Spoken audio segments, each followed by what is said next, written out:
Alors je suis professeur d'histoire-géographie au lycée de Soula-Chérotte. Il y en a quelques-uns qui connaissent très bien ce lycée dans la salle.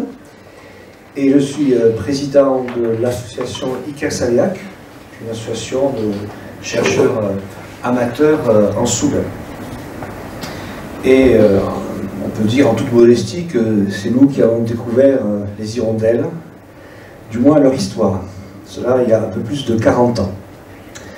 Ma principale légitimité à être devant vous cet après-midi, c'est être le président d'une association qui a travaillé sur les hirondelles. Moi-même, je n'ai pas fait énormément de recherches, mais bon, je connais un peu ce qui a été fait sur le sujet. La présentation que je vous ferai, normalement, devrait durer 40 minutes. Alors là, il y a un petit bébé, si je le vois bâiller, il faudra que j'accélère. Je m'en sers comme repère. Je vais vous faire entendre un petit son très court. Ya estaba aquí, porque se casó a los 22, o sea que para los 20 ya estaba aquí. Pues no sé qué habría estado mi madre en Francia. ¿Y dónde vivía ahí? ¿Con su prima? Sí, sí, con su prima. Con su prima vivía. No, ella no estuvo con las reuniones estas que se juntaban, ya estaba con su prima. Sí. Pues no sé si no era por la J. Vila que decían o qué. Sí, no sé. Que era por la J. Vila. Recuerdo que nos solía decir, dice, mira, yo solía ir a lavar entonces a un barranco, lavar. No tenía nada, no tenía agua corriente. Y ella pues se cogía los críos y la ropica y iba a lavar al barranco. Y su prima iba a la, entonces no iba mi madre a la alpargata, y su prima iba a la alpargata. Y su marido también. O sea que eran 6 de familia, 6 hijos, y tenían que trabajar los dos. Sí, claro. Y a mi madre la llevaron pues para ayudarle. Sí. En casa, ayudaba en casa. En casa, con los críos y todo eso. Sí. Y después pues fue a la alpargata. Ayer vimos una señora en Anso también. Sí. Fue primero a casa de su hermana a cuidar a los críos. Sí, pues eso fue porque mi madre el francés, bueno, decían políglota. El francés a la hora de la muerte lo hablaba, pero muy bien, se quedaban todos parados de cómo sabía hablar y con qué acento el francés. Sí, con qué acento. Pero claro, ya dice ella, yo fui a los 12 años. Y con los críos mismo ya tenía que aprender eso. Y yo no sé si algo no habría ido a la escuela, algo a lo mejor, me parece que algo. Pero no podía ser porque eran 6 críos, que era como la tía o la prima se iba, pues ella tenía que atenderlos. La llevaban precisamente para eso. Y María. Cette voix, vous avez deviné, c'est une personne âgée. Elle avait à peu près 80 ans, c'était en 2000, et c'était une des dernières hirondelles. Et son témoignage a été enregistré par une petite équipe. Alors on peut y reconnaître la voix de Véronique Hitchospé, anthropologue, décédée en 2015. Et c'était dans le cadre d'un programme d'études, de recherche et de mise en valeur sur les hirondelles. Ces voix aujourd'hui se sont tues, se sont éteintes, il n'y a plus d'hirondelles survivantes, les enfants et les petits-enfants. C'est la principale source que nous ayons sur leur histoire, les témoignages qu'elles ont apportés, qu'elles ont donnés dans ces années, on va dire 1985-2000. Et ça a été le mérite de l'association Iker-Saliak et d'une autre association qui s'appelait UREX, qui est aussi en Soule, d'avoir fait ce travail de collecte, qui a servi de base à toute une redécouverte. Les dernières hirondelles sont décédées en 2010. Il y a aussi une dame qui est décédée en 2015, mais qui avait traversé la frontière, elle avait 3 ans, qui n'était pas encore en âge de travailler. Aujourd'hui, elles sont bien connues en Soule, en Navarre, à Aragon, en Béarn aussi, je pense. Et ce que je vais essayer de faire aujourd'hui, c'est bien sûr de vous raconter l'histoire, présenter le contexte de l'époque, mais ce qui me paraît intéressant aussi, c'est de montrer comment ces femmes sont passées de l'anonymat à la reconnaissance. Et aujourd'hui, on peut même parler d'un véritable mythe qui est en train de se forger. C'est en train de se faire, hein, à cheval sur l'Aragon, la Navarre, à Soule, elles sont devenues quasiment des symboles identitaires. Je trouve que c'est très intéressant aussi de réfléchir sur ça, c'est-à-dire une histoire inconnue, des personnes qu'on n'avait pas repérées jusque-là, qui deviennent des véritables symboles. Alors, je suis prof d'histoire, donc on fait des plans en 3 parties. Là, vous avez le plan. Voilà. Donc d'abord, je parlerai du contexte, c'est-à-dire le Mauléon, l'espadrille, l'immigration espagnole. La deuxième partie sera plus centrée sur les Girondins en leur temps. Très rapidement, je vous dirai que c'était leur condition de vie et est-ce que c'était à l'époque déjà connu ou pas. Troisième partie, c'est la mémoire des Hirondelles, le passage, je dirais, de l'anonymat au symbole identitaire et même au mythe. Pour moi, le mot n'est pas exagéré. Je vais commencer par présenter rapidement ce qu'était Mauléon et ce qu'était l'industrie de l'espadrille à la fin du XIXe siècle. On a parlé d'un âge d'or de l'espadrille. Mauléon était pendant longtemps un petit bourg principalement rural avec quelques familles nobles et bourgeoises, mais un bourg assez endormi. Et à partir du milieu du XIXe siècle, la ville entre dans une phase de développement accéléré. La population est multipliée par 2 entre 1880 et 1914. Le paysage urbain change totalement. En plein cœur de la ville, en fait, c'était des terrains vides entre les 2 noyaux urbains anciens. Mauléon, vous savez, c'était la haute ville à l'origine, et puis Lichard, un petit village de l'autre côté du Gave. Donc tout cet espace va se remplir, va être occupé par des bâtiments industriels. Ici, vous avez l'usine Cherbero, qui était une des plus importantes de l'époque. En face, l'usine Baignerie, on devine un petit peu là. Là, c'est la maison des Baigneries, l'usine est juste derrière. Une ville qui est à bien des égards, non seulement une ville champignon, mais une ville aussi de la modernité. L'électricité est installée dans les rues à partir de 1891, c'est très très tôt dans l'histoire de l'électricité dans le département. La population est très mélangée, il y a des Basques, mais aussi des Béarnais, des Gascons et une forte communauté espagnole. J'en dirai un mot. Cette modernité, elle est aussi dans le mode de vie, donc le travail à l'usine, la vie dans les cafés. On vivait beaucoup dans les rues à l'époque, c'était pas vrai qu'à Mauléon, c'était vrai partout dans les villes. Tout cela, vous le savez, je pense déjà, est dû à la réussite de l'industrie de l'espadrille. Je ne vais pas vous raconter en détail l'histoire de l'industrie de l'espadrille. Je vais simplement relever des paradoxes. Oui, en effet, on peut dire que la réussite de l'espadrille à Mauléon est paradoxale. Le premier paradoxe, c'est que l'espadrille n'était pas un produit spécifiquement souletain ou basque. Pendant longtemps, les espadrilles ont été fabriquées en Espagne. Son introduction au nord des Pyrénées est encore partiellement un mystère, parce que pendant longtemps, c'était une fabrication domestique, dans des milieux très modestes, voire pauvres, des milieux qui ne laissent pas beaucoup de traces dans les archives. Il semblerait que les guerres carlistes et les réfugiés navarrais ou basques de ces guerres carlistes, qui avaient passé la frontière dans les années 1840 principalement, aient beaucoup contribué à diffuser le travail d'espadrille, non seulement à Mauléon, mais en Soule et dans tout le sud-ouest, puisqu'il y en avait aussi jusqu'à Bordeaux. Ça, c'est le premier paradoxe. Ce n'est pas une activité qui existait ici avant, à l'origine, je veux dire. Deuxième paradoxe, ou deuxième situation un peu remarquable, c'est que l'image qu'on se fait de la Soule, comme d'ailleurs du Béarn, c'est un pays rural, enfoncé dans ses montagnes, conservant jalousement ses traditions et sa culture. Comment peut-on, dans ce contexte, créer une industrie? Il faut un esprit capitaliste. Eh bien, ça existait. Et ça, vous connaissez aussi bien que moi votre région. Vous savez très bien que dans nos vallées, il y avait toute une population de marchands, par exemple, d'entrepreneurs. L'esprit capitaliste existait, l'esprit d'entreprise existait. Quand on s'imagine nos territoires isolés et figés, en fait, on se trompe.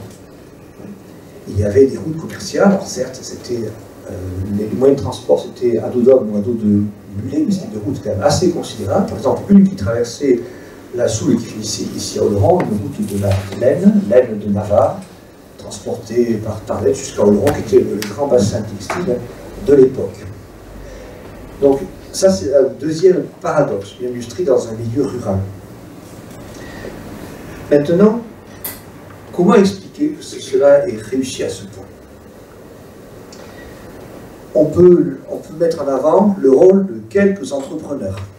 Vous connaissez peut-être le nom de Meillerie, même certainement, hein, qui était, c'est le nom d'une famille d'entrepreneurs de l'industrie d'espadrilles à Mauléon. On peut ajouter celui de Cherbéraud, qui était le plus grand industriel d'espadrilles à Mauléon avant 1914, à peu près 800 employés. Ces entrepreneurs ont réussi à transformer un artisanat local en industrie mondialisée. Et ça, dès le milieu du XIXe siècle, très très tôt. Que veut dire industrie mondialisée? Ça veut dire par exemple que la matière première ne vient pas d'ici. Du moins, à partir du XIXe siècle, on va la chercher très loin. Le jute qui fait les semelles est importé du Bengale, le coton d'Inde, des États-Unis. D'ailleurs, souvent, les villes béarnaises servent d'État, parce que le coton, il faut le filer, il faut le tisser. Ça se fait à Bruges, par exemple. Les clients et les bouchers, très vite aussi, dès le milieu du XIXe siècle, ça sera des bouchers très loin du Pays Basque, et même de France. Les émigrants basques en Argentine amènent des expatriés. Ils vont même y amener l'industrie, parce que l'Argentine devient à la fin du XIXe un producteur d'espadrilles à son tour. Les entrepreneurs dont je vous parlais trouvent des clients dans les mines du nord de la France, où ils se consomment, paraît-il, une ou deux paires d'espadrilles par semaine pour chaque mineur qui va au fond des mines de charbon. Des clients aussi en Angleterre, dans les pays méditerranéens.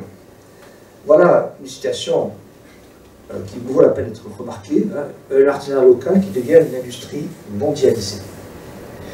Pourquoi ça a réussi aussi? C'est certainement grâce à la main-d'œuvre. Autre paradoxe, c'est que sur place, la main-d'œuvre n'était pas très abondante.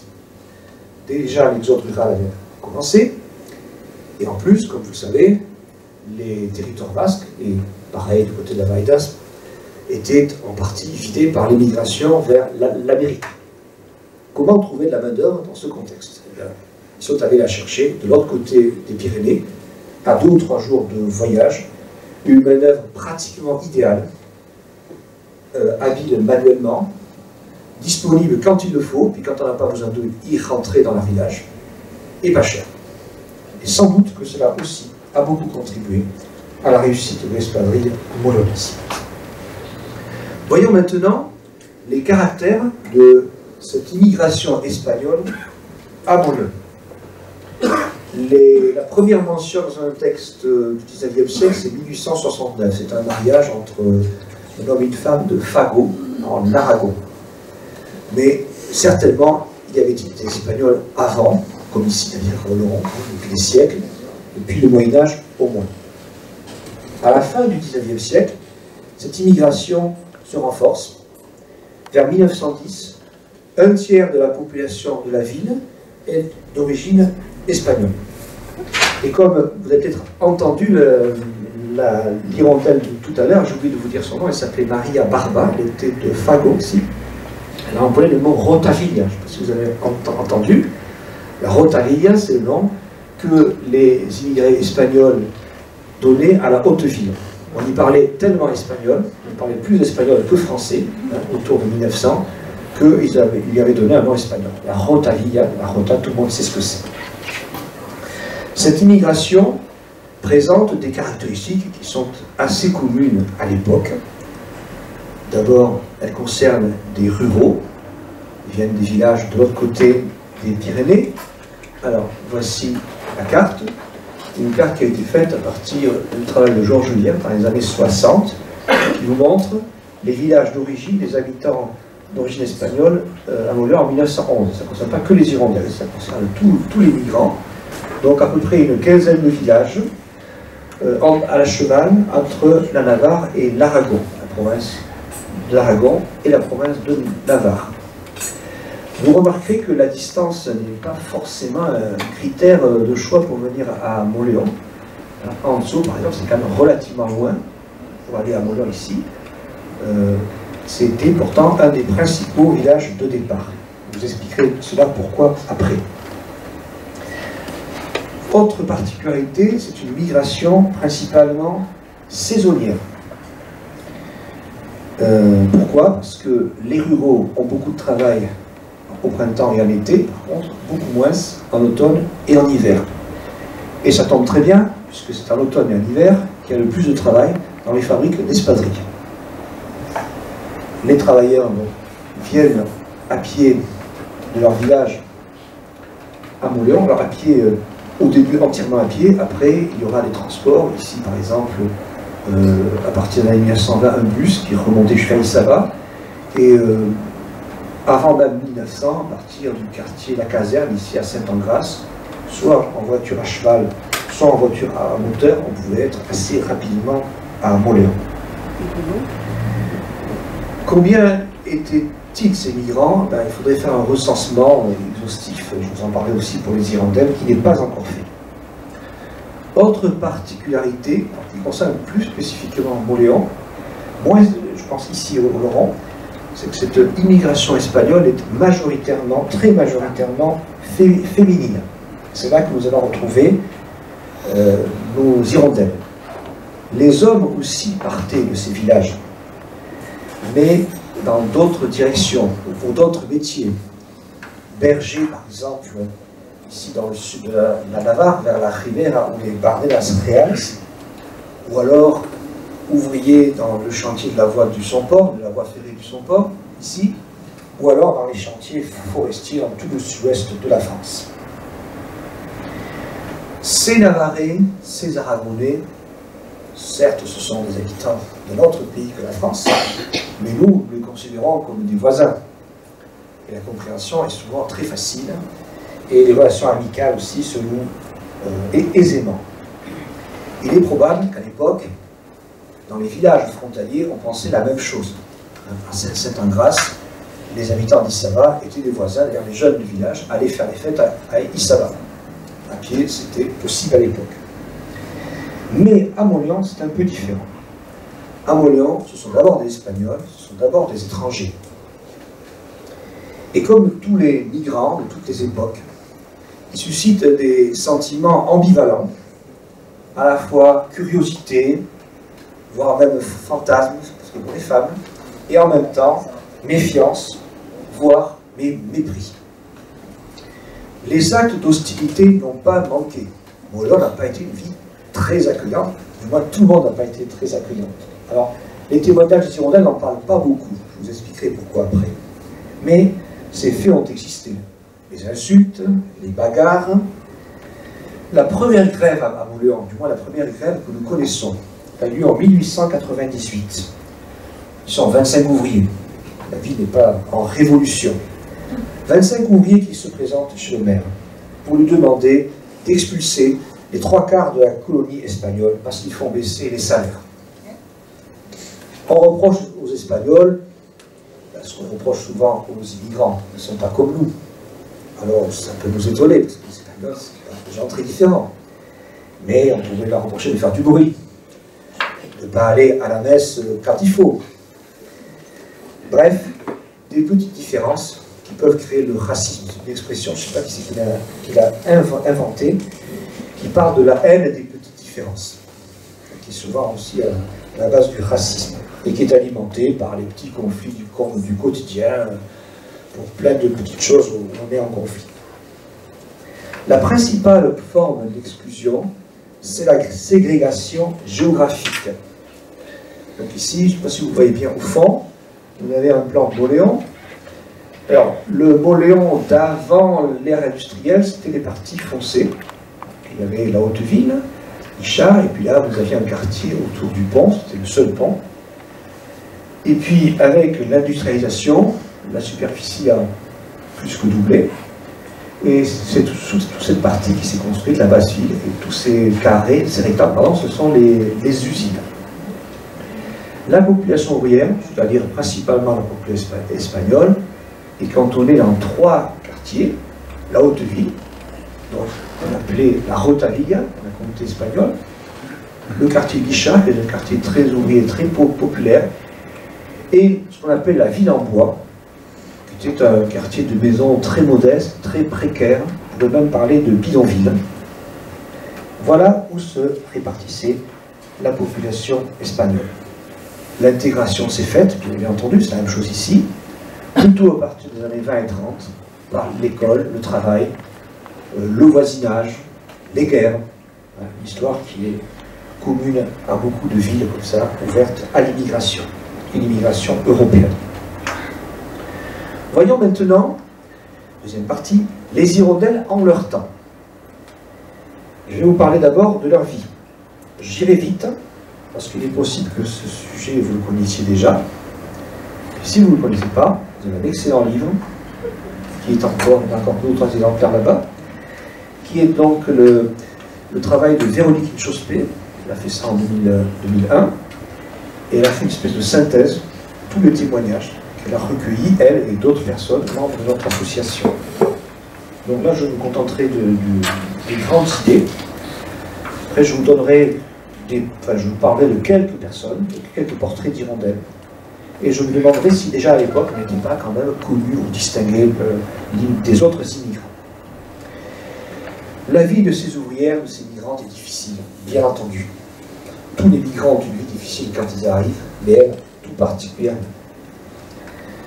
Ce sont des jeunes filles non mariées. La plupart ont entre 15 et 25 ans. Il y en a de plus âgés, il y en a de plus jeunes. Enfin, c'est à peu près ça, les tranches d'âge.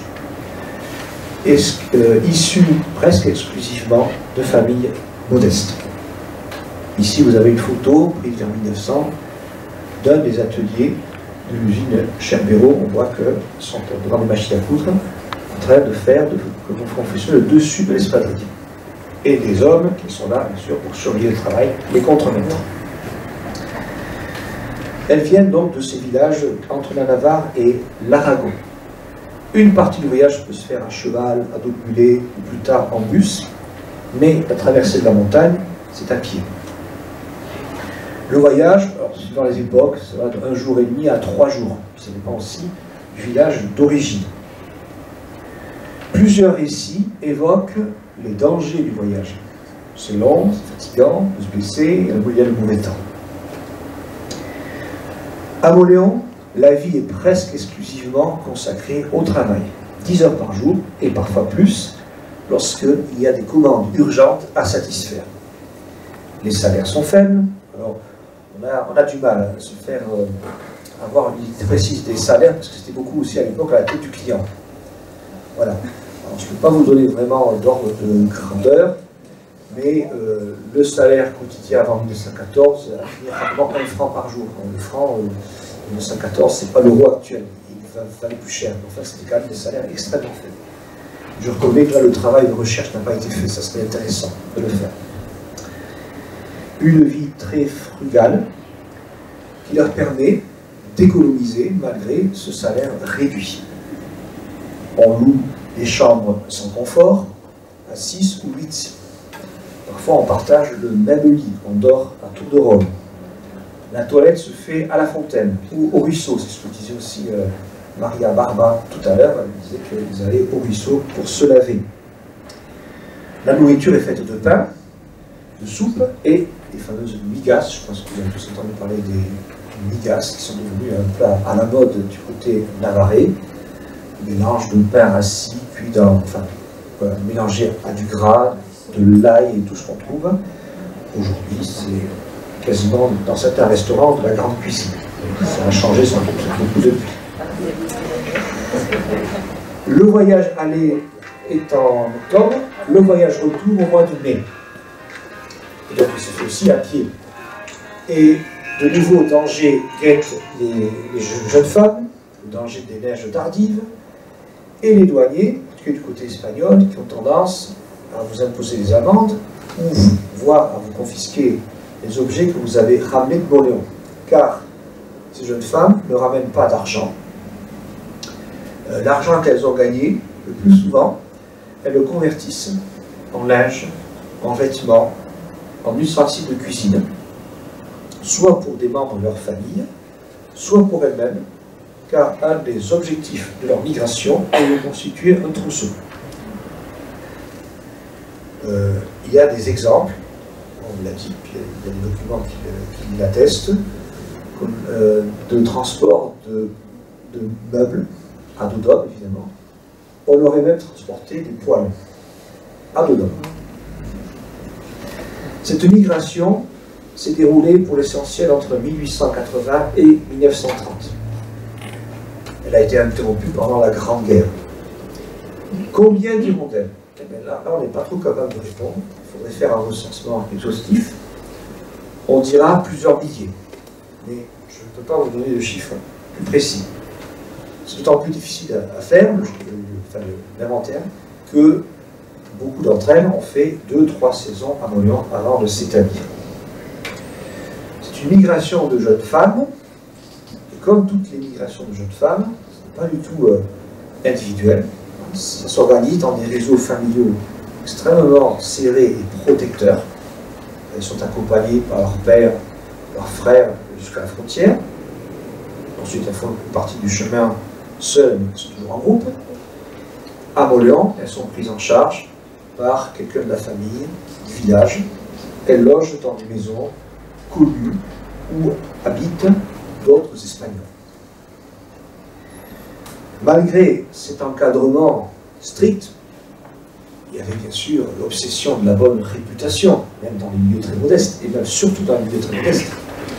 Malgré la dureté de la vie à Mauléon, ce temps du travail à l'usine, c'est très bizarre pour nous, on peut le comprendre comme un moment de liberté.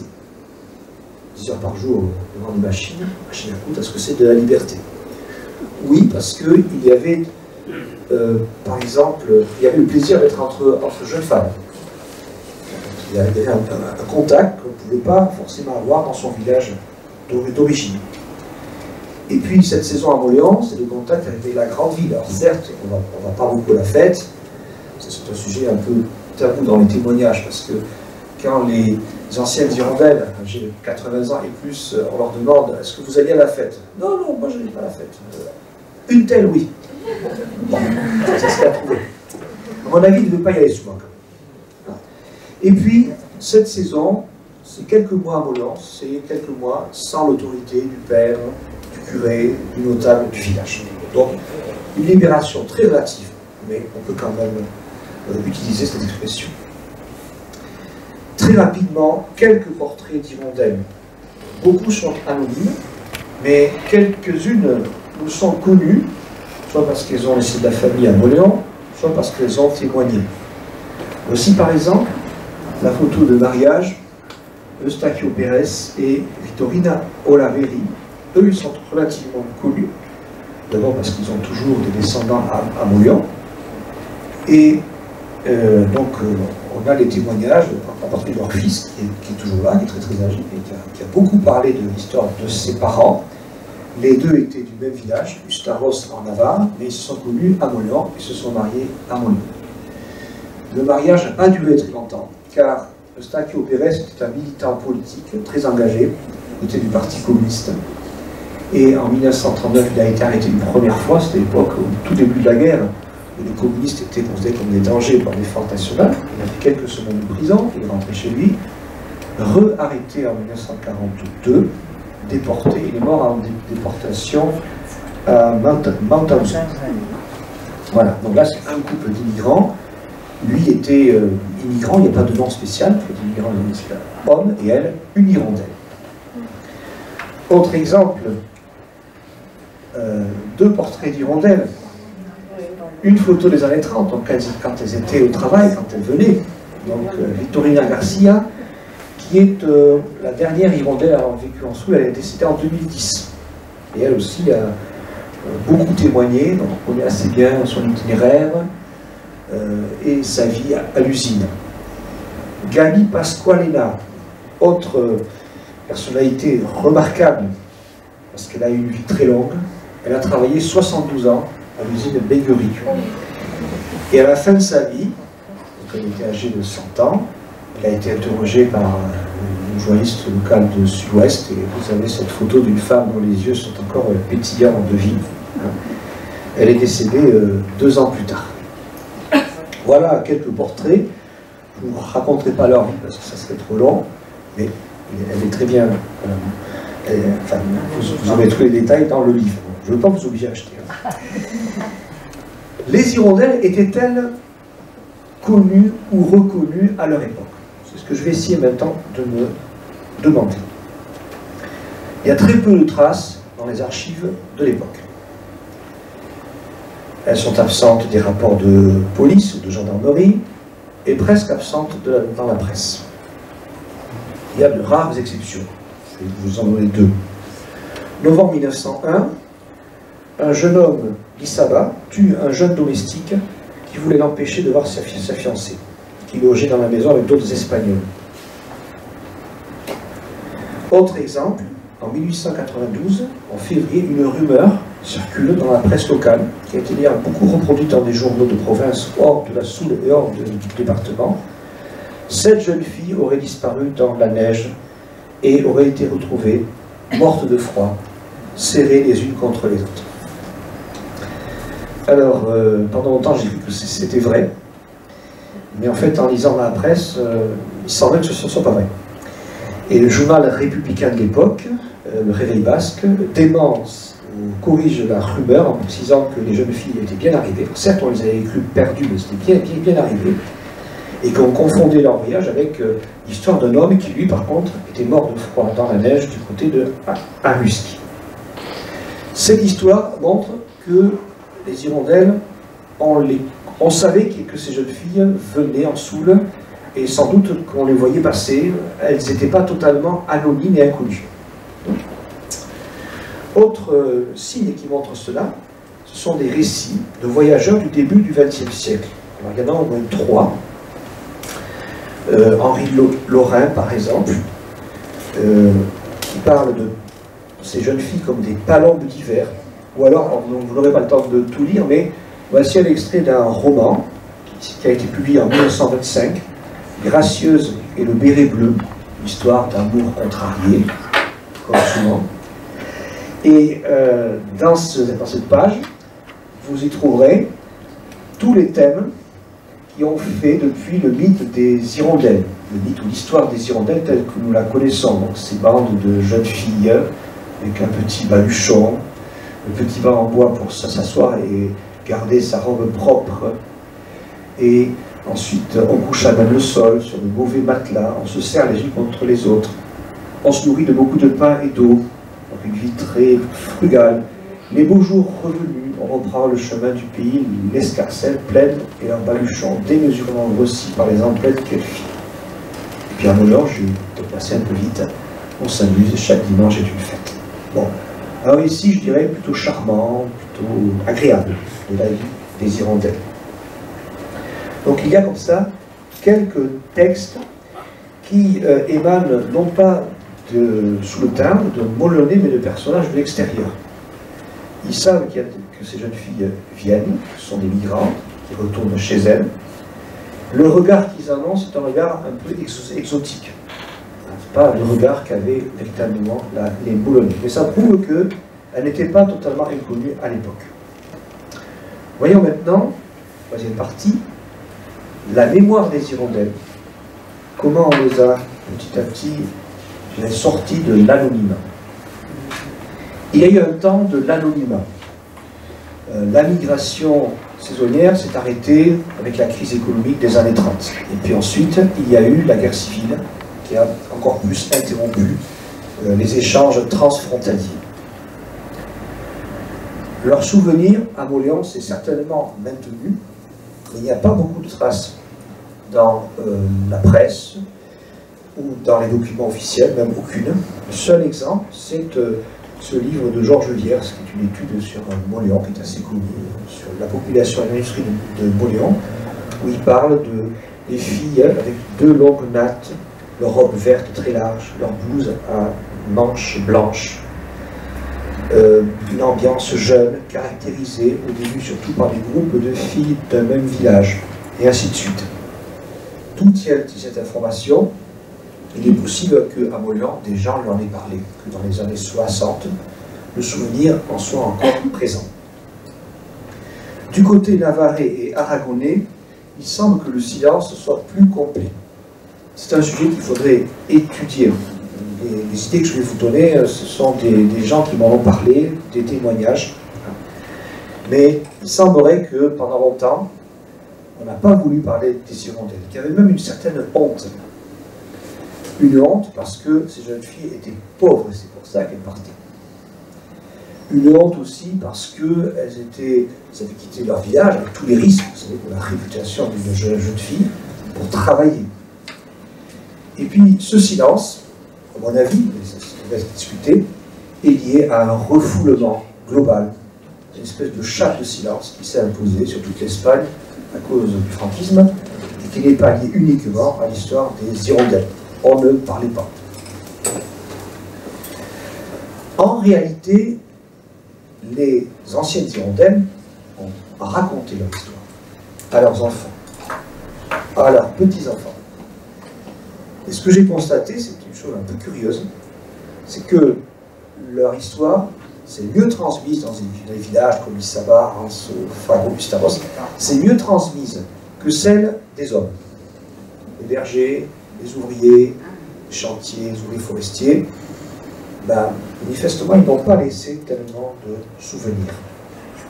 Cette mémoire des hirondelles a été entretenue par les objets qu'elles avaient ramenés chez elles, le linge, la vaisselle, les ustensiles, dont on savait, et on sait encore dans certaines maisons, qui viennent de France. La mémoire des objets, c'est très important. Après le temps du silence et des récits racontés dans les familles, est venue la redécouverte. Dans la deuxième moitié du XXe siècle, à partir des années 60, l'espadrille suscite un certain intérêt, l'espadrille de Mauleon, auprès de chercheurs en géographie ou en sciences économiques. Je vous ai parlé du livre de Georges Viers, ou en 1981, une étude de l'Université de Pau, Mauleon en automne.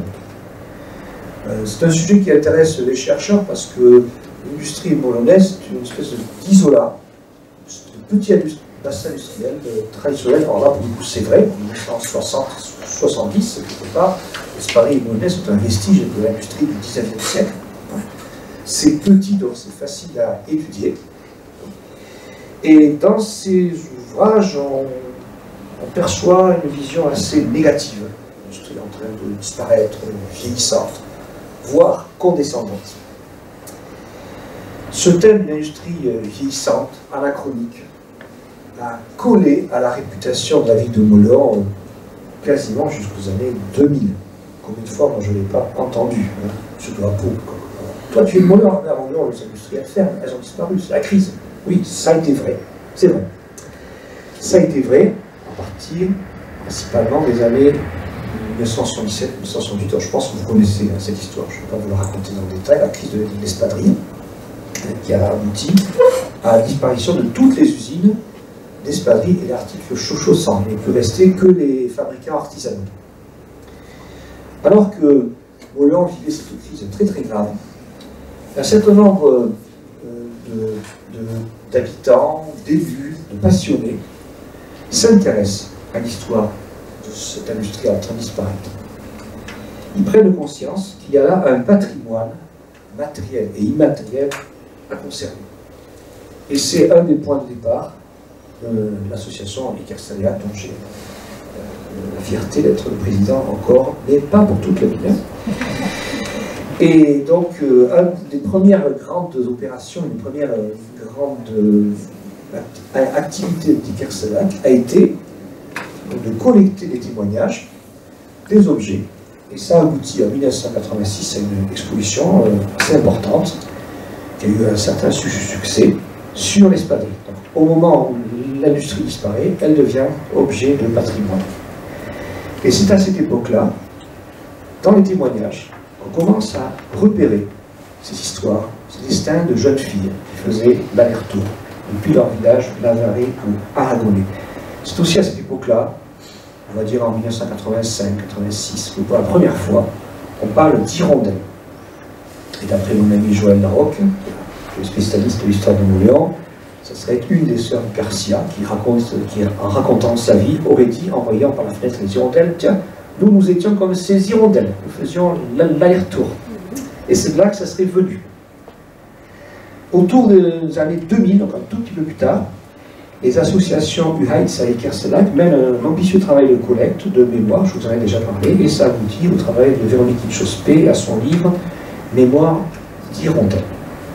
Et à partir de là, on peut dire qu'en Soule et à Mauléon, les hirondelles sont connues. De l'autre côté, du côté navarrais, la découverte s'est faite avec un léger décalage, je dirais de 10 ans, peut-être plus. Je ne peux pas trop vous dire.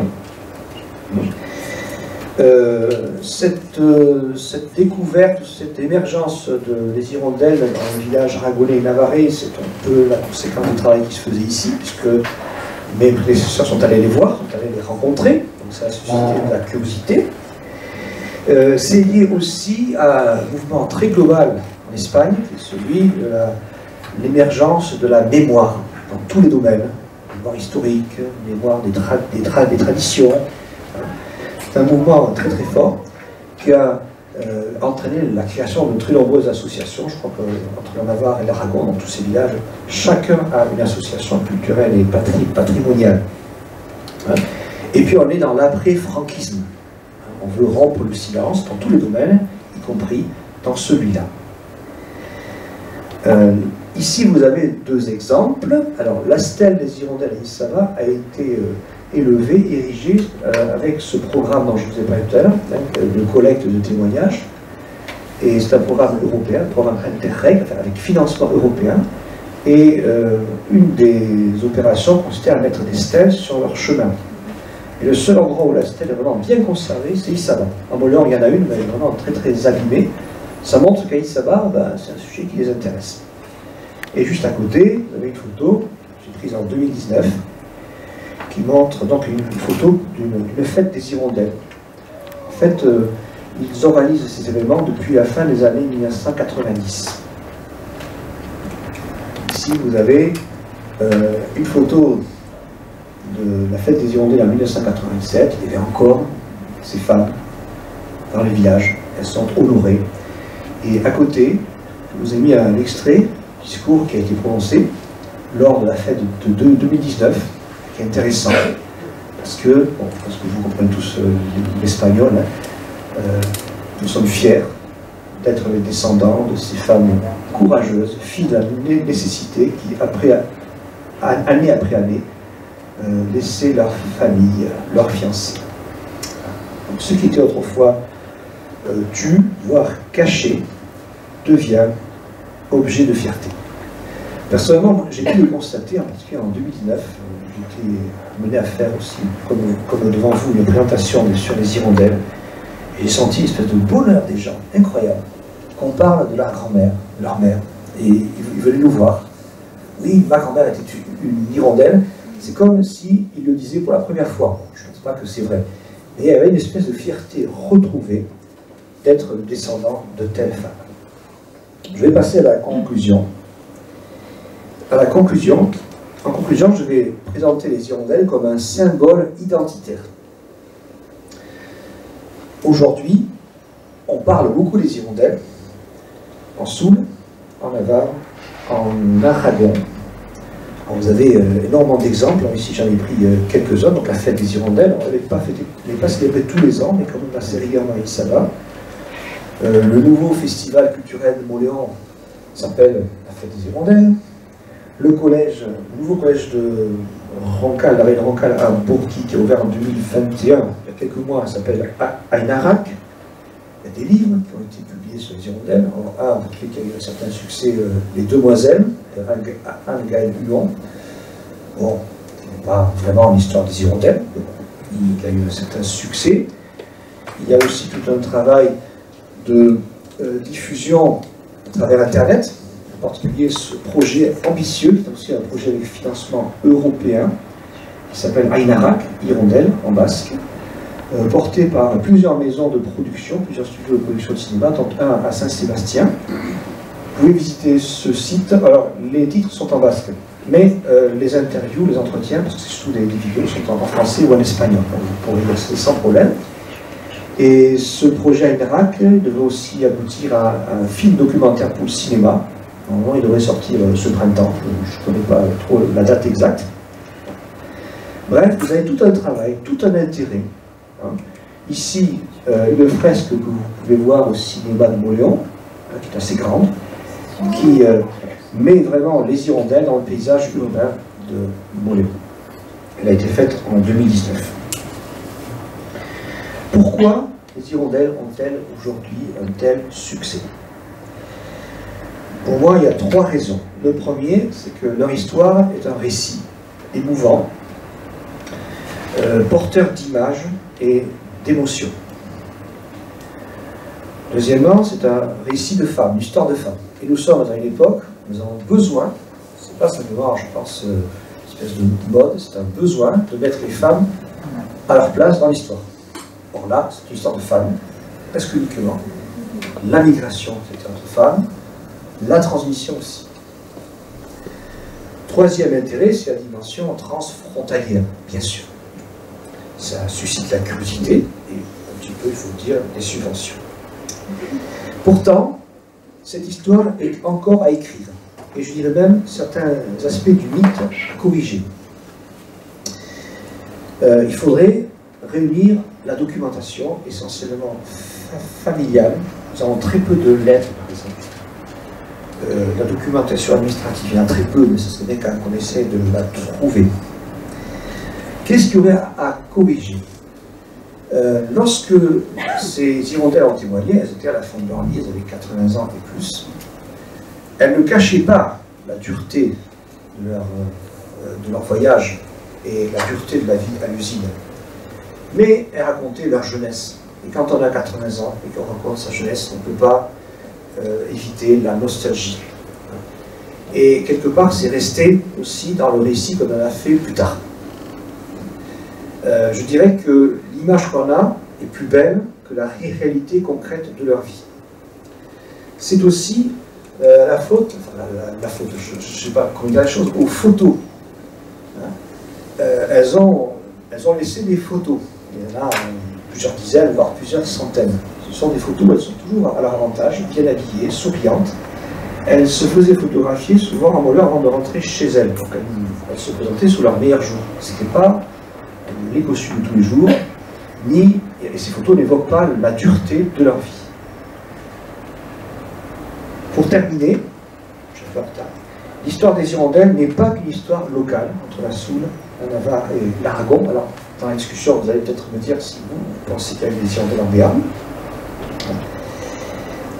Et puis, on peut aller plus loin, parce que la comparaison entre les jeunes femmes migrantes et les hirondelles, en fait, avec Kerselak, nous ne l'avons pas inventé. Ça, on l'a dit il y a quelques années, d'ailleurs ici même à Oloron. Exemple, en Argentine, à la fin du XIXe siècle, on appelait hirondelles des ouvrières italiennes qui traversaient l'océan pour faire les moissons. Ce n'était pas une migration tout à fait saisonnière, mais c'était quand même une migration temporaire. Les golondrinas. Et certainement, cette comparaison, plutôt cette métaphore, a été utilisée dans d'autres pays. Il y aurait une histoire, plutôt une anthropologie à faire, de la migration des jeunes femmes, qui est une migration, à certains côtés, semblable à celle des hommes, mais qui a aussi des aspects spécifiques. Et en particulier, je pense à cette dimension, ou cette interrogation sur est-ce que les femmes se libèrent par la migration, oui ou non. Donc voilà. La dernière hirondelle, je vous ai dit, elle est morte en 2010. En fait, il y en a une autre, Balbina Alarcos. Elle est venue à Moulin à l'âge de 3 ans, portée par sa mère, et elle est décédée en 2015. Donc c'est la dernière témoin direct de ce voyage, de ces voyages qui sont aujourd'hui du passé. Je vous remercie.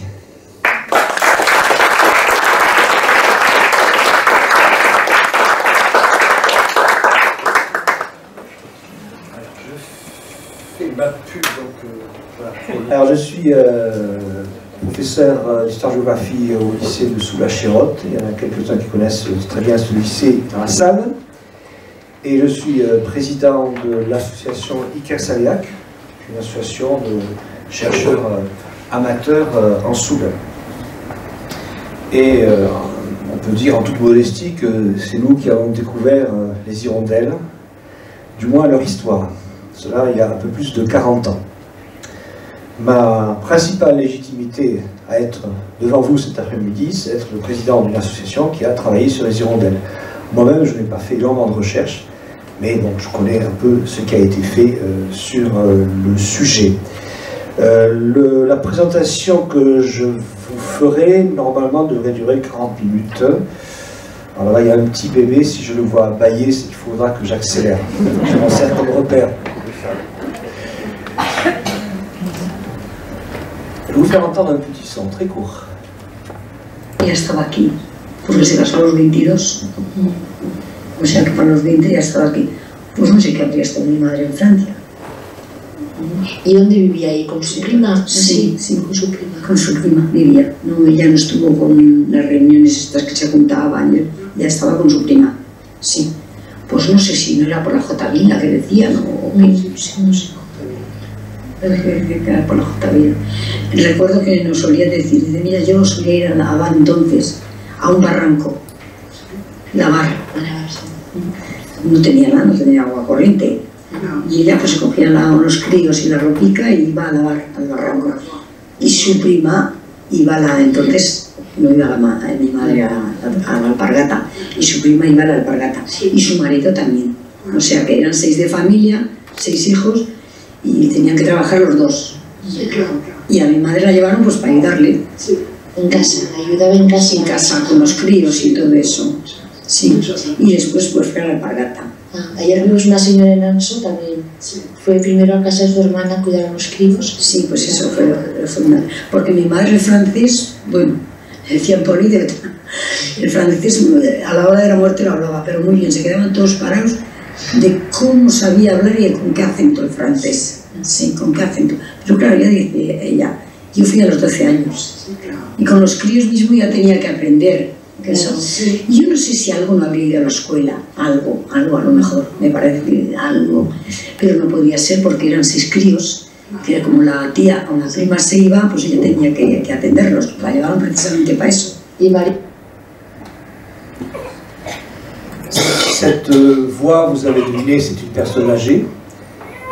Elle avait à peu près 80 ans, c'était en 2000, et c'était une des dernières hirondelles.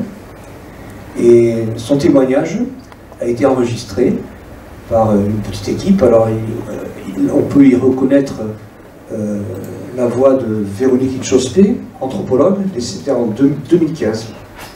Et c'était dans le cadre d'un programme d'études, de recherche et de mise en valeur sur les hirondelles. Ces voix aujourd'hui se sont éteintes, il n'y a plus d'hirondelles survivantes, les enfants et les petits-enfants.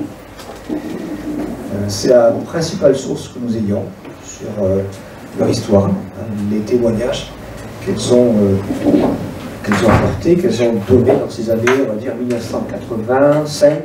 1985-2000. Et ça a été le mérite de l'association Iker-Saliak et d'une autre association qui s'appelait Guiraïs, c'est aussi en Soule, d'avoir fait ce travail de collecte qui a servi de base à toute une redécouverte. Les dernières hirondelles sont décédées en 2010. Il y a aussi une dame qui est décédée en 2015 mais qui avait traversé la frontière à 3 ans, qui n'était pas encore en âge de travailler. Aujourd'hui, elles sont bien connues en Soule, en Navarre, à Aragon, en Béarn aussi, je pense. Et ce que je vais essayer de faire aujourd'hui, c'est bien sûr de vous raconter l'histoire, présenter le contexte de l'époque, mais ce qui me paraît intéressant aussi, c'est de montrer comment ces femmes sont passées de l'anonymat à la reconnaissance.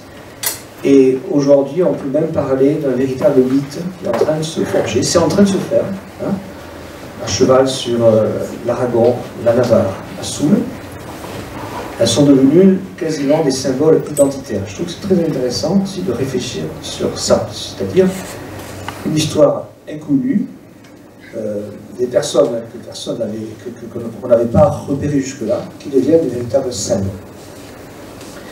Alors, je suis prof d'histoire, donc on fait des plans en 3 parties. Là, vous avez le plan. Voilà. Donc d'abord, je parlerai du contexte, c'est-à-dire le Mauléon, l'espadrille, l'immigration espagnole.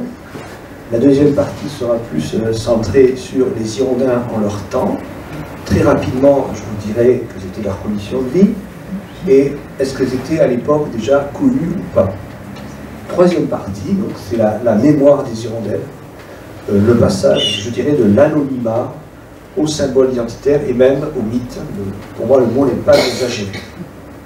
Je vais commencer par présenter rapidement ce qu'était Mauléon et ce qu'était l'industrie de l'espadrille à la fin du XIXe siècle. On a parlé d'un âge d'or de l'espadrille. Mauléon était pendant longtemps un petit bourg principalement rural avec quelques familles nobles et bourgeoises, mais un bourg assez endormi. Et à partir du milieu du XIXe siècle, la ville entre dans une phase de développement accéléré. La population est multipliée par 2 entre 1880 et 1914. Le paysage urbain change totalement. En plein cœur de la ville, en fait, c'était des terrains vides entre les 2 noyaux urbains anciens. Mauléon, vous savez, c'était la haute ville à l'origine, et puis Lichard, un petit village de l'autre côté du Gave. Donc tout cet espace va se remplir, va être occupé par des bâtiments industriels. Ici, vous avez l'usine Cherbero, qui était une des plus importantes de l'époque. En face, l'usine Baiguerie, on devine un petit peu là. Là, c'est la maison des Baiguerie, l'usine est juste derrière. Une ville qui est à bien des égards, non seulement une ville champignon, mais une ville aussi de la modernité. L'électricité est installée dans les rues à partir de 1891, c'est très très tôt dans l'histoire de l'électricité dans le département. La population est très mélangée, il y a des Basques, mais aussi des Béarnais, des Gascons et une forte communauté espagnole. J'en dirai un mot. Cette modernité, elle est aussi dans le mode de vie, donc le travail à l'usine, la vie dans les cafés. On vivait beaucoup dans les rues à l'époque, c'était pas vrai qu'à Mauléon, c'était vrai partout dans les villes. Tout cela, vous le savez, je pense déjà, est dû à la réussite de l'industrie de l'espadrille. Je ne vais pas vous raconter en détail l'histoire de l'industrie de l'espadrille. Je vais simplement relever des paradoxes. Oui, en effet, on peut dire que la réussite de l'espadrille à Mauléon est paradoxale. Le premier paradoxe, c'est que l'espadrille n'était pas un produit spécifiquement souletain ou basque. Pendant longtemps, les espadrilles ont été fabriquées en Espagne. Son introduction au nord des Pyrénées est encore partiellement un mystère, parce que pendant longtemps, c'était une fabrication domestique, dans des milieux très modestes, voire pauvres, des milieux qui ne laissent pas beaucoup de traces dans les archives. Il semblerait que les guerres carlistes et les réfugiés navarrais ou basques de ces guerres carlistes, qui avaient passé la frontière dans les années 1840 principalement, aient beaucoup contribué à diffuser le travail d'espadrille, non seulement à Mauléon, mais en Soule et dans tout le sud-ouest, puisqu'il y en avait aussi jusqu'à Bordeaux. Ça, c'est le premier paradoxe. Ce n'est pas une activité qui existait ici avant, à l'origine, je veux dire. Deuxième paradoxe, ou deuxième situation un peu remarquable, c'est que l'image qu'on se fait de la Soule, comme d'ailleurs du Béarn, c'est un pays rural, enfoncé dans ses montagnes, conservant jalousement ses traditions et sa culture. Comment peut-on, dans ce contexte, créer une industrie? Il faut un esprit capitaliste. Eh bien, ça existait. Et ça, vous connaissez aussi bien que moi votre région. Vous savez très bien que dans nos vallées, il y avait toute une population combination de marchands, par exemple, d'entrepreneurs. L'esprit capitaliste existait, l'esprit d'entreprise existait. Quand on s'imagine nos territoires isolés et figés, en fait, on se trompe.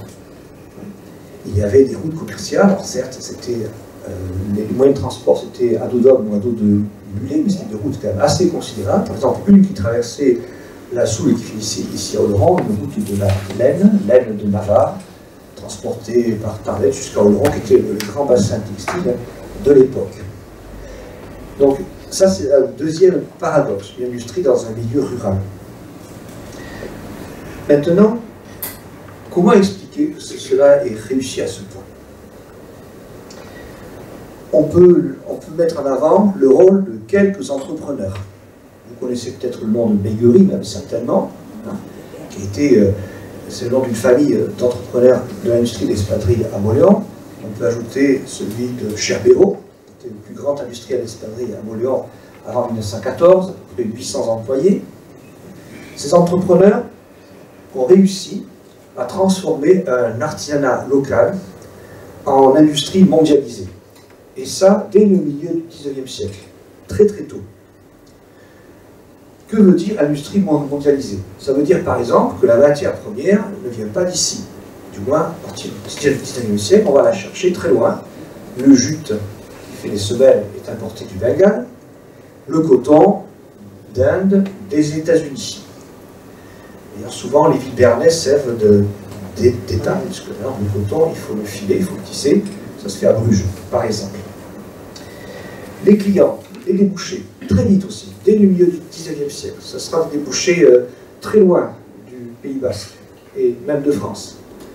Les émigrants basques en Argentine amènent des expatriés. Ils vont même y amener l'industrie, parce que l'Argentine devient à la fin du XIXe un producteur d'espadrilles à son tour. Les entrepreneurs dont je vous parlais trouvent des clients dans les mines du nord de la France, où ils se consomment, paraît-il, une ou deux paires d'espadrilles par semaine pour chaque mineur qui va dans le fond des mines de charbon. Des clients aussi en Angleterre, dans les pays méditerranéens. Voilà une situation qui vaut la peine d'être remarquée, hein, un artisanat local qui devient une industrie mondialisée. Pourquoi ça a réussi aussi? C'est certainement grâce à la main-d'œuvre. Autre paradoxe, c'est que sur place, la main-d'œuvre n'était pas très abondante. Déjà, l'exode rural avait commencé, et en plus, comme vous le savez, les territoires basques, et pareil du côté de la Vallée d'Aspe, étaient en partie vidés par l'émigration vers l'Amérique. Comment trouver de la main-d'œuvre dans ce contexte? Eh bien, ils sont allés la chercher de l'autre côté des Pyrénées, à 2 ou 3 jours de voyage, une main-d'œuvre pratiquement idéale, habile manuellement, disponible quand il le faut, puis quand on n'a pas besoin de y rentrer dans leur village, et pas cher. Et sans doute que cela aussi a beaucoup contribué à la réussite de l'espadrille moulonnaise. Voyons maintenant les caractères de cette immigration espagnole à Mollon. La première mention dans un texte du XIXe siècle, c'est 1869. C'est un mariage entre un homme et une femme de Fago, en Aragon. Mais certainement, il y avait des Espagnols avant, comme ici, c'est-à-dire Oloron, depuis des siècles, depuis le Moyen-Âge au moins. À la fin du XIXe siècle, cette immigration se renforce. Vers 1910, un tiers de la population de la ville est d'origine espagnole. Et comme vous avez peut-être entendu l'hirondelle de tout à l'heure, j'ai oublié de vous dire son nom, elle s'appelait Maria Barba, elle était de Fago aussi. Elle a employé le mot Rotavilla, je ne sais pas si vous avez entendu. La Rotavilla, c'est le nom que les immigrés espagnols donnaient à la haute ville. On y parlait tellement espagnol, on parlait plus espagnol que français, hein, autour de 1900, qu'ils lui avaient donné un nom espagnol. La Rotavilla, la Rota, tout le monde sait ce que c'est. Cette immigration présente des caractéristiques qui sont assez communes à l'époque. D'abord, elle concerne des ruraux, ils viennent des villages de l'autre côté des Pyrénées. Alors, voici la carte. une carte qui a été faite à partir du travail de Georges Lien dans les années 60, qui nous montre les villages d'origine des habitants d'origine espagnole à Montléon en 1911. Ça ne concerne pas que les Hirondelles, ça concerne tous les migrants. Donc à peu près une quinzaine de villages à la cheval entre la Navarre et l'Aragon, la province de l'Aragon et la province de Navarre. Vous remarquerez que la distance n'est pas forcément un critère de choix pour venir à Montléon. En dessous, par exemple, c'est quand même relativement loin pour aller à Montléon ici. C'était pourtant un des principaux villages de départ. Je vous expliquerai cela pourquoi après. Autre particularité, c'est une migration principalement saisonnière. Pourquoi? Parce que les ruraux ont beaucoup de travail au printemps et en été, par contre, beaucoup moins en automne et en hiver. Et ça tombe très bien, puisque c'est en automne et en hiver qu'il y a le plus de travail dans les fabriques d'espadrilles. Les travailleurs viennent à pied de leur village à Montléon, alors à pied, au début entièrement à pied, après il y aura des transports, ici par exemple, à partir de l'année 1920, un bus qui remontait jusqu'à Issaba, et avant même 1900, à partir du quartier La Caserne, ici à Saint-Engrâce, soit en voiture à cheval, soit en voiture à moteur, on pouvait être assez rapidement à Montléon. Combien étaient-ils ces migrants? Il faudrait faire un recensement exhaustif, je vous en parlais aussi pour les Hirondelles, qui n'est pas encore fait. Autre particularité, qui concerne plus spécifiquement Montléon, moins, je pense ici au Laurent, c'est que cette immigration espagnole est majoritairement, très majoritairement féminine. C'est là que nous allons retrouver nos Hirondelles. Les hommes aussi partaient de ces villages, mais dans d'autres directions, pour d'autres métiers. Berger, par exemple, ici dans le sud de la Navarre, vers la Ribera ou les Bardelas Reales, ou alors ouvrier dans le chantier de la voie du Somport, de la voie ferrée du Somport, ici, ou alors dans les chantiers forestiers dans tout le sud-ouest de la France. Ces Navarrais, ces Aragonais, certes ce sont des habitants de notre pays que la France, mais nous les considérons comme des voisins. Et la compréhension est souvent très facile, et les relations amicales aussi se nouent aisément. Il est probable qu'à l'époque, dans les villages frontaliers, on pensait la même chose. À Saint-Engrâce, les habitants d'Issaba étaient des voisins, d'ailleurs les jeunes du village allaient faire les fêtes à Issaba. À pied, c'était possible à l'époque. Mais à Montléon, c'est un peu différent. À Montléon, ce sont d'abord des Espagnols, ce sont d'abord des étrangers. Et comme tous les migrants de toutes les époques, ils suscitent des sentiments ambivalents, à la fois curiosité, voire même fantasme, parce que pour les femmes, et en même temps méfiance, voire mépris. Les actes d'hostilité n'ont pas manqué. Montléon n'a pas été une ville très accueillante, du moins tout le monde n'a pas été très accueillante. Alors, les témoignages des Hirondelles n'en parlent pas beaucoup, je vous expliquerai pourquoi après. Mais ces faits ont existé. Les insultes, les bagarres. La première grève à Montléon, du moins la première grève que nous connaissons, a eu lieu en 1898. Ils sont 25 ouvriers. La ville n'est pas en révolution. 25 ouvriers qui se présentent chez le maire pour lui demander d'expulser les 3/4 de la colonie espagnole parce qu'ils font baisser les salaires. On reproche aux Espagnols, ce qu'on reproche souvent aux immigrants, ils ne sont pas comme nous. Alors ça peut nous étonner, parce que les Espagnols, c'est des gens très différents. Mais on pouvait leur reprocher de faire du bruit, de ne pas aller à la messe quand il faut. Bref, des petites différences qui peuvent créer le racisme. C'est une expression, je ne sais pas qui c'est qui l'a inventée, qui parle de la haine des petites différences, qui est souvent aussi à la base du racisme, et qui est alimenté par les petits conflits du quotidien, pour plein de petites choses où on est en conflit. La principale forme d'exclusion, c'est la ségrégation géographique. Donc ici, je ne sais pas si vous voyez bien au fond, vous avez un plan de Montléon. Alors, le Montléon d'avant l'ère industrielle, c'était des parties foncées. il y avait la Haute-Ville, Icha, et puis là, vous aviez un quartier autour du pont, c'était le seul pont. Et puis, avec l'industrialisation, la superficie a plus que doublé. Et c'est toute cette partie qui s'est construite, la basse ville, et tous ces carrés, ces rectangles, pardon, ce sont les usines. La population ouvrière, c'est-à-dire principalement la population espagnole, est cantonnée dans 3 quartiers. La Haute-Ville, donc on appelait la Rotavilla, la communauté espagnole, le quartier Guicha, qui est un quartier très ouvrier, très populaire, et ce qu'on appelle la ville en bois, qui était un quartier de maisons très modeste, très précaire, on pourrait même parler de bidonville. Voilà où se répartissait la population espagnole. L'intégration s'est faite, bien entendu, c'est la même chose ici, plutôt à partir des années 20 et 30, par l'école, le travail, le voisinage, les guerres, une histoire qui est commune à beaucoup de villes comme ça, ouvertes à l'immigration, une immigration européenne.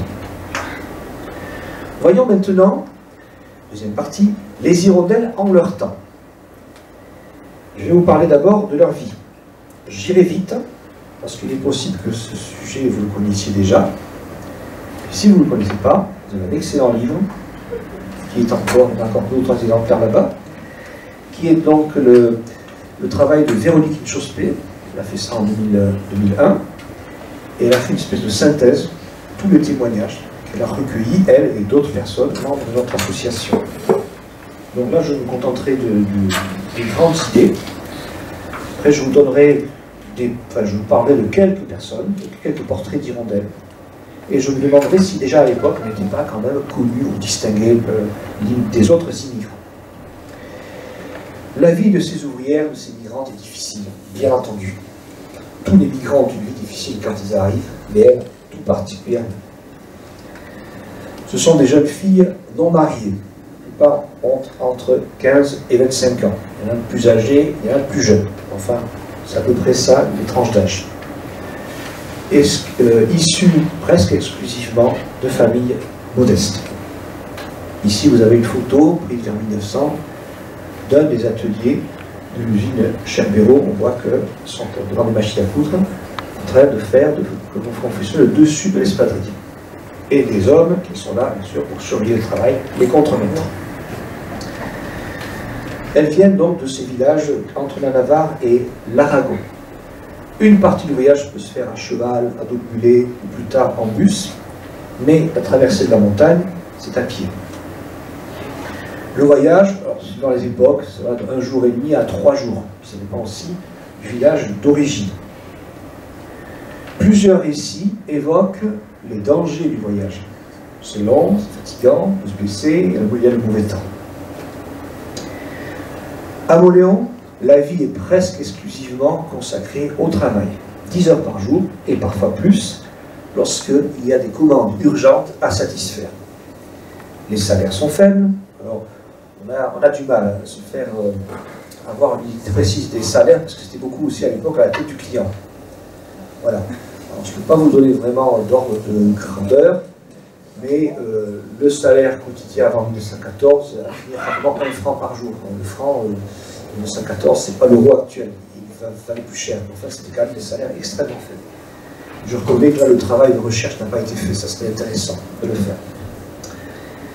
Une vie très frugale qui leur permet d'économiser malgré ce salaire réduit.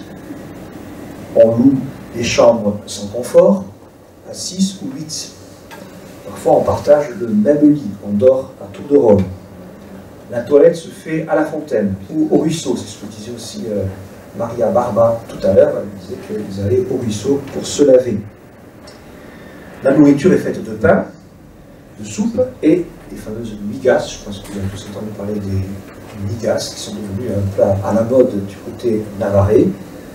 Mélange de pain rassis, puis mélangé à du gras, de l'ail et tout ce qu'on trouve. Aujourd'hui, c'est quasiment dans certains restaurants de la grande cuisine. Ça a changé sans doute beaucoup depuis. Le voyage aller est en octobre, le voyage retour au mois de mai. Et donc il se fait aussi à pied. Et De nouveaux dangers guettent les jeunes femmes, le danger des neiges tardives, et les douaniers, du côté espagnol, qui ont tendance à vous imposer des amendes, ou voire à vous confisquer les objets que vous avez ramenés de Moléon. Car ces jeunes femmes ne ramènent pas d'argent.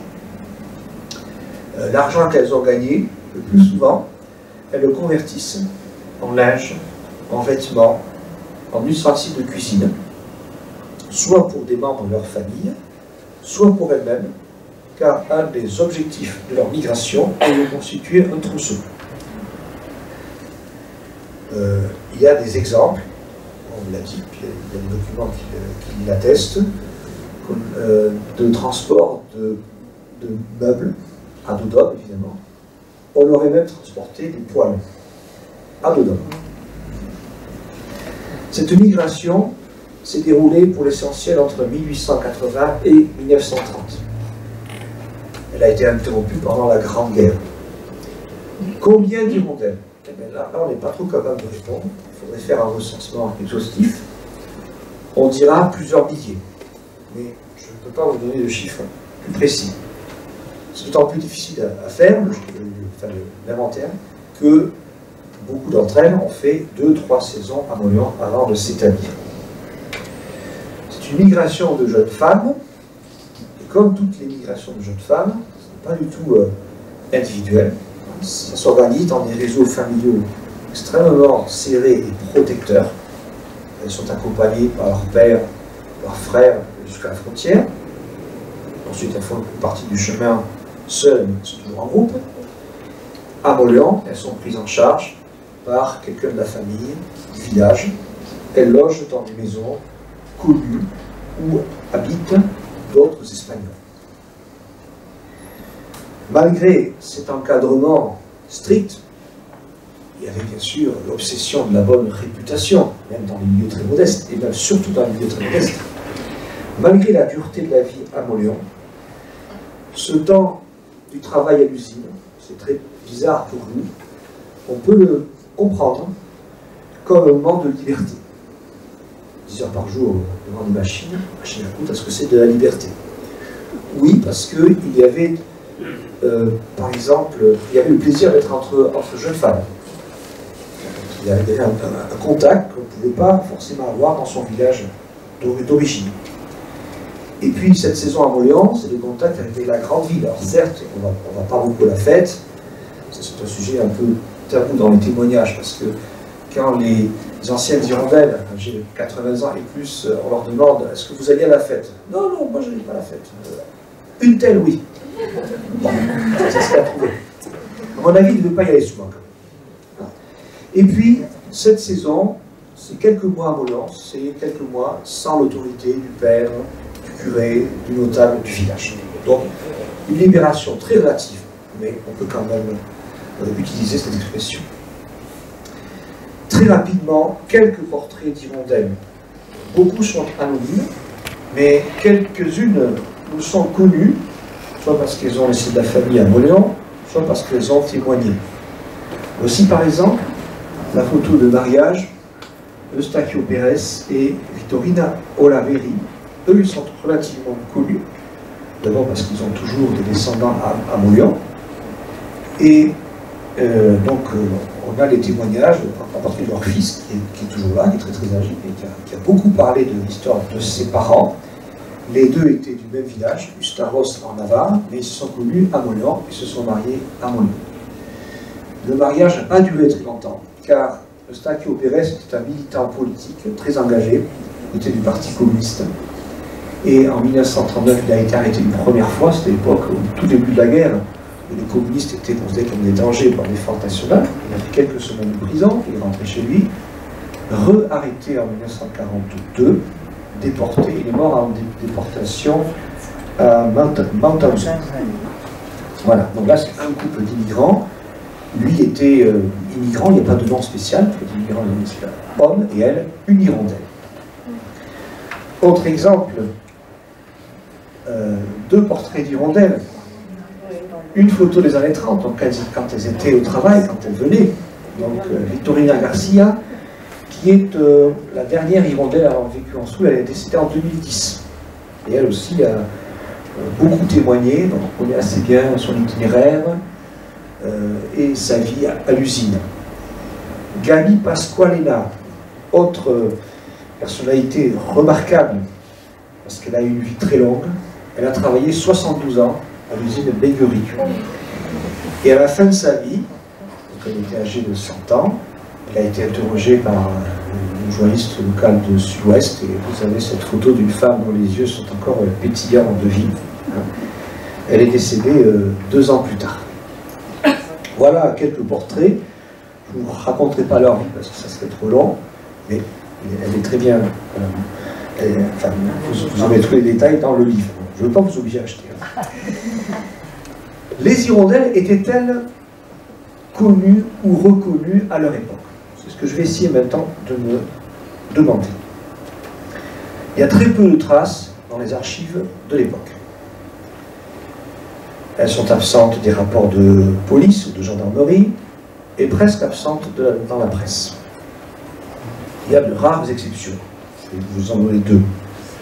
Novembre 1901, un jeune homme d'Issaba tue un jeune domestique qui voulait l'empêcher de voir sa fiancée, qui logeait dans la maison avec d'autres Espagnols.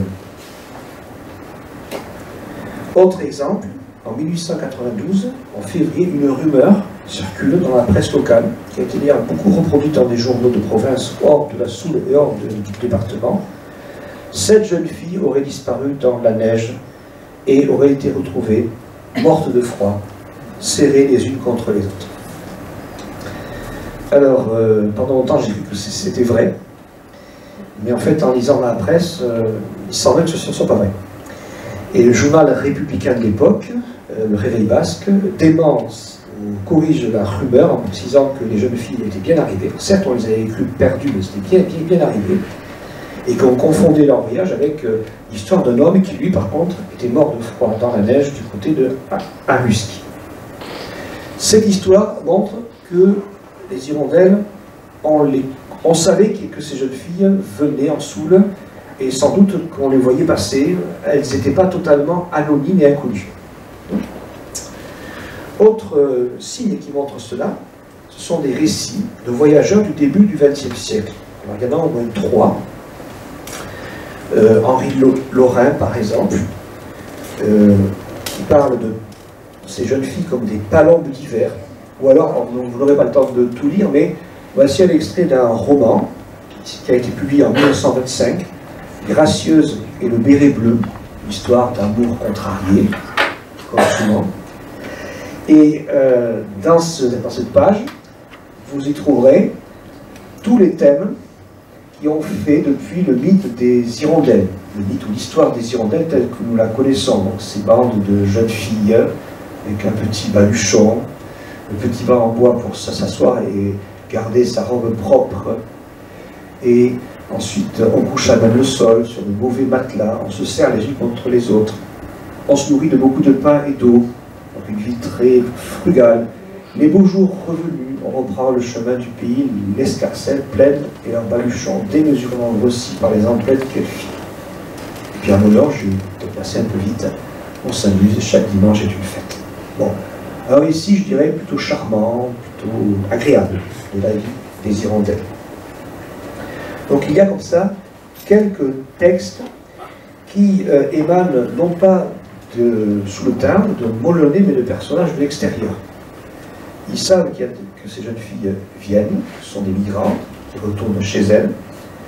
Le regard qu'ils annoncent est un regard un peu exotique. Pas le regard qu'avaient véritablement les Molonais. Mais ça prouve qu'elles n'étaient pas totalement inconnues à l'époque. Voyons maintenant, troisième partie, la mémoire des hirondelles. Comment on les a petit à petit sortis de l'anonymat.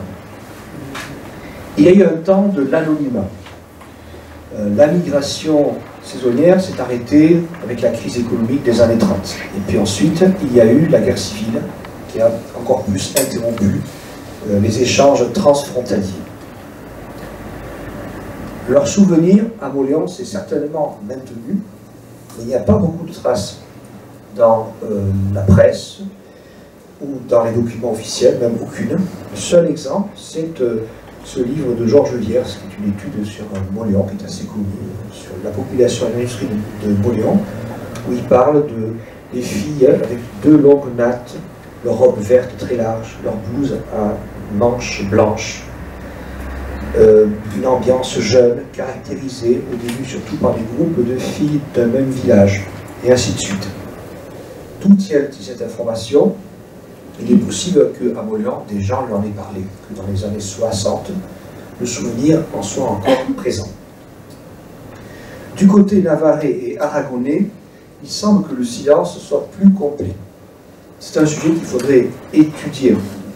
Les idées que je vais vous donner, ce sont des gens qui m'en ont parlé, des témoignages. Mais il semblerait que pendant longtemps, on n'a pas voulu parler des hirondelles. Il y avait même une certaine honte. Une honte parce que ces jeunes filles étaient pauvres, et c'est pour ça qu'elles partaient. Une honte aussi parce qu'elles avaient quitté leur village avec tous les risques, vous savez, pour la réputation d'une jeune fille, pour travailler. Et puis ce silence, à mon avis, mais ça va être discuté, est lié à un refoulement global, une espèce de chape de silence qui s'est imposée sur toute l'Espagne à cause du franquisme, et qui n'est pas lié uniquement à l'histoire des hirondelles. On ne parlait pas. En réalité, les anciennes hirondelles ont raconté leur histoire à leurs enfants, à leurs petits-enfants. Et ce que j'ai constaté, c'est une chose un peu curieuse, c'est que leur histoire s'est mieux transmise dans les villages comme Lissabas, Anse, Faro, Bustaros, c'est mieux transmise que celle des hommes. Les bergers, les ouvriers, les chantiers, les ouvriers forestiers, manifestement, ils n'ont pas laissé tellement de souvenirs. Cette mémoire des hirondelles a été entretenue par les objets qu'elles avaient ramenés chez elles, le linge, la vaisselle, les ustensiles, dont on savait, et on sait encore dans certaines maisons, qui viennent de France. La mémoire des objets, c'est très important. Après le temps du silence et des récits racontés dans les familles, est venue la redécouverte. Dans la deuxième moitié du XXe siècle, à partir des années 60, l'espadrille suscite un certain intérêt, l'espadrille de Mauléon, auprès de chercheurs en géographie ou en sciences économiques. Je vous ai parlé du livre de Georges Viers, ou en 1981, d'une étude de l'Université de Pau, Mauléon en automne. C'est un sujet qui intéresse les chercheurs parce que l'industrie maulonnaise est une espèce d'isolat, de petit bassin industriel traditionnel. Alors là, pour le coup, c'est vrai, en 1960-70, quelque part, l'espadrille maulonnaise est un vestige de l'industrie du XIXe siècle. C'est petit, donc c'est facile à étudier. Et dans ces ouvrages, on perçoit une vision assez négative. L'industrie est en train de disparaître, vieillissante, voire condescendante. Ce thème d'une industrie vieillissante, anachronique, a collé à la réputation de la ville de Mauléon quasiment jusqu'aux années 2000. Combien de fois, moi, je ne l'ai pas entendu, ce drapeau. Toi, tu es de Mauléon, à Mauléon, les industriels ferment, elles ont disparu, c'est la crise. Oui, ça a été vrai, c'est vrai. Ça a été vrai à partir, principalement, des années 1967-1968. Je pense que vous connaissez cette histoire, je ne vais pas vous la raconter dans le détail, la crise de l'espadrille, qui a abouti à la disparition de toutes les usines d'espadrille et l'article Chauchot-Sang. Il ne peut rester que les fabricants artisanaux. Alors que Mauléon vivait cette crise très très grave, un certain nombre d'habitants, d'élus, de passionnés s'intéressent à l'histoire de cette industrie en train de disparaître. Ils prennent conscience qu'il y a là un patrimoine matériel et immatériel à conserver. Et c'est un des points de départ de l'association Ikersalia, dont j'ai la fierté d'être le président encore, mais pas pour toute la ville. Et donc, une des premières grandes opérations, une première grande activité d'Ikersalia a été de collecter des témoignages, des objets.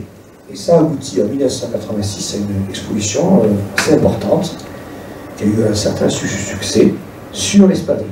Au moment où l'industrie disparaît, elle devient objet de patrimoine.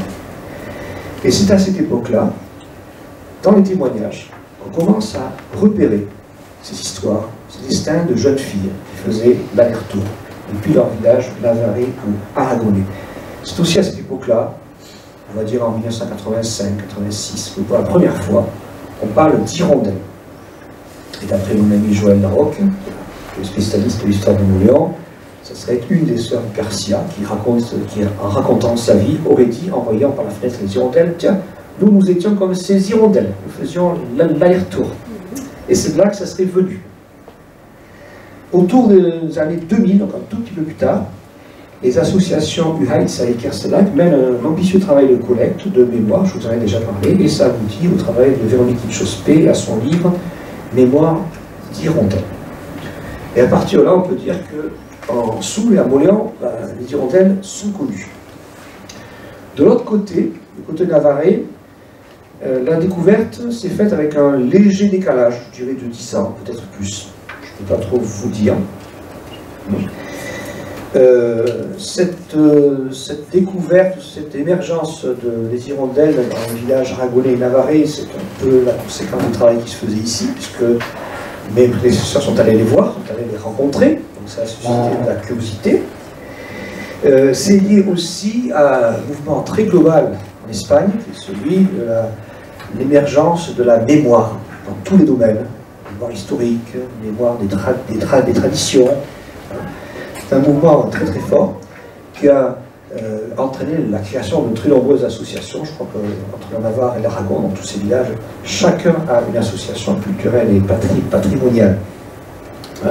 Et puis on est dans l'après-franquisme. On veut rompre le silence dans tous les domaines, y compris dans celui-là. Ici, vous avez deux exemples. Alors, la stèle des hirondelles à Isaba a été élevée, érigée avec ce programme dont je vous ai parlé tout à l'heure, de collecte de témoignages.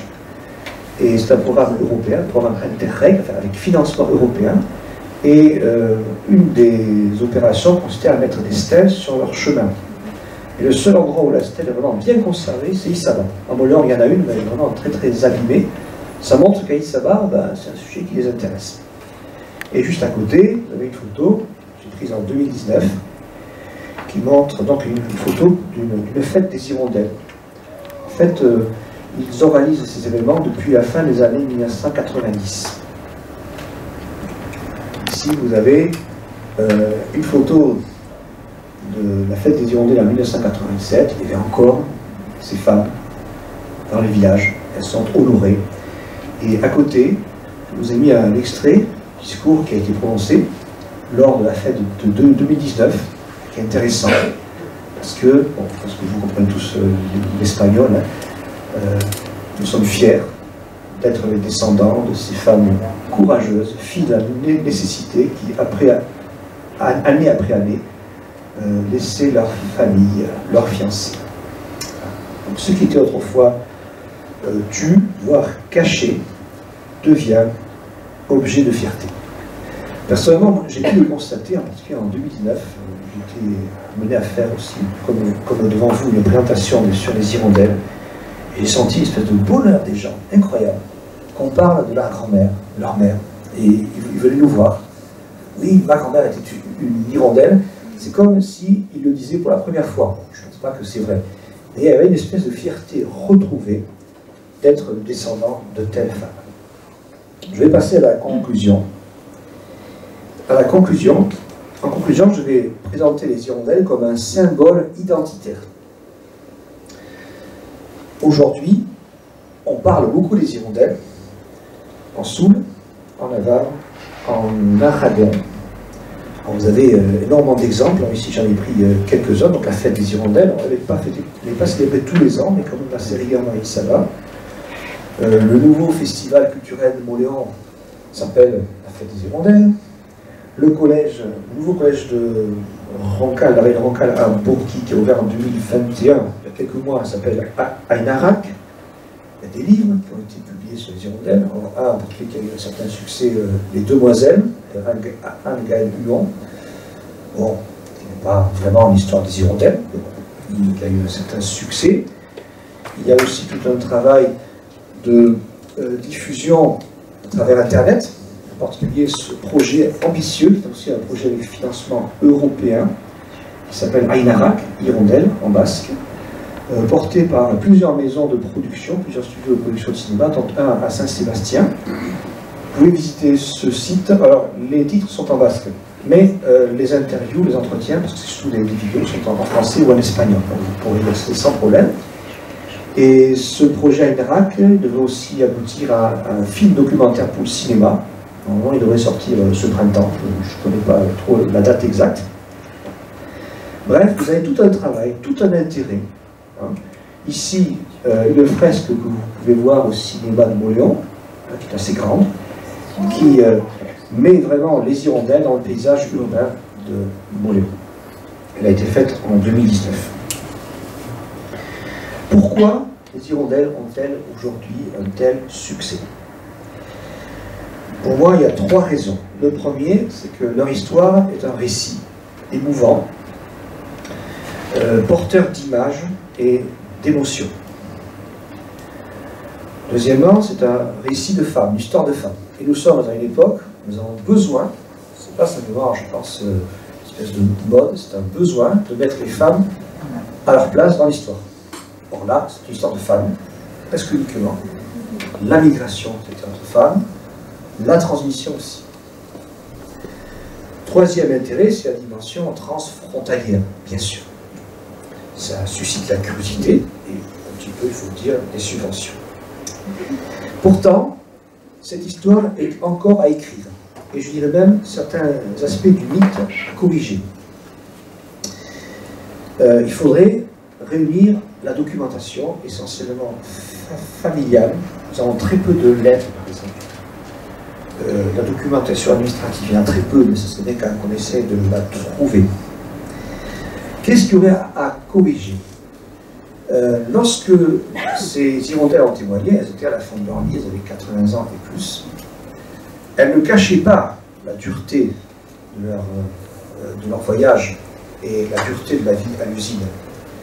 Mais elles racontaient leur jeunesse. Et quand on a 80 ans et qu'on raconte sa jeunesse, on ne peut pas éviter la nostalgie.